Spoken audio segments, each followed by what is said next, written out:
Hi అందరికీ హనుమాన్ జయంతి శుభాకాంక్షలు. ఎందుకో ఎవ్రీ ఇయర్ హనుమాన్ జయంతి రోజున ఎస్ఆర్‌హెచ్ మ్యాచ్ కావాలని పెడుతున్నారు. లేదంటే కోయిన్సిడెన్స్ అయితే తెలియదు. ఆహ్, ఎనీవే ఈరోజైతే ఎస్ఆర్‌హెచ్ వర్సెస్ జీటీ మ్యాచ్. అది కూడా అహ్మదాబాద్‌లో. మనకి జీటీ మీద పెద్ద మంచి రికార్డ్ అయితే లేదు. ఆడిన 6 మ్యాచ్‌ల్లో జీటీ అయితే 5 మ్యాచ్‌లు గెలిచింది. ఎస్ఆర్‌హెచ్ ఒక్క మ్యాచే గెలిచింది. అది కూడా 2022లో గెలిచారు. మళ్ళీ తర్వాత ఇంతవరకైతే మనోళ్ళైతే మ్యాచ్ గెలవలేదు. అండ్ నరేంద్ర మోడీ స్టేడియంలో ఆడిన 3 మ్యాచ్‌ల్లో కూడా జీటీ మీద అయితే మనోళ్ళైతే ఓడిపోయారు.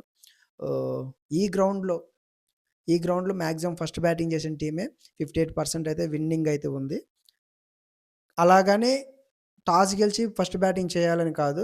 ఇన్ కేస్ ఒకవేళ టాస్ ఓడిపోతే మాత్రం ఫస్ట్ బ్యాటింగ్‌కి జీటీ గనుక ఎస్ఆర్‌హెచ్‌ని పిలిస్తే ఖచ్చితంగా 200-230 స్కోర్ అయితే మనమైతే టార్గెట్ అయితే జీటీకైతే పెట్టాలి. అప్పుడు వాళ్ళ మీద ప్రెషర్ అయితే ఎక్కువ ఉంటది.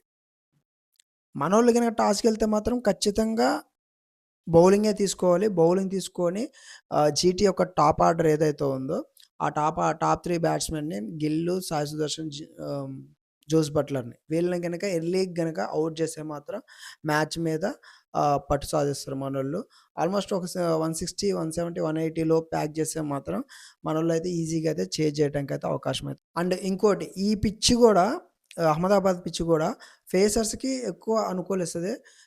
ఇక్కడ స్పిన్నర్స్‌తో కంటే నలుగురు ఫేసర్స్ గాని, ఐదుగురు ఫేసర్స్‌తో గాని మ్యాచ్‌లోకెళ్తే మాత్రం మంచిగుంటదని అనుకుంటున్నా.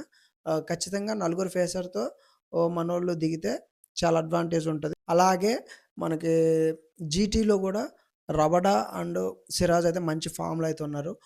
వాళ్ళ బౌలింగ్‌లో అగ్రెసివ్ బ్యాటింగ్‌కి పోకుండా కొంచెం డీసెంట్‌గా ఆడుతూ మనోళ్ళు స్కోర్ చేయగలిగితే మాత్రం ఖచ్చితంగా మనోళ్ళు మంచి స్కోర్ అయితే చేయగలుగుతారు. సో, ఈ విధంగా గనక మనోళ్ళు గనక ఆడితే మాత్రం ఖచ్చితంగా ఈరోజు అహ్మదాబాద్‌లో ఎస్ఆర్‌హెచ్ ఫస్ట్ మ్యాచ్ అయితే విన్ అవ్వబోతుంది. Okay. Thank you for watching.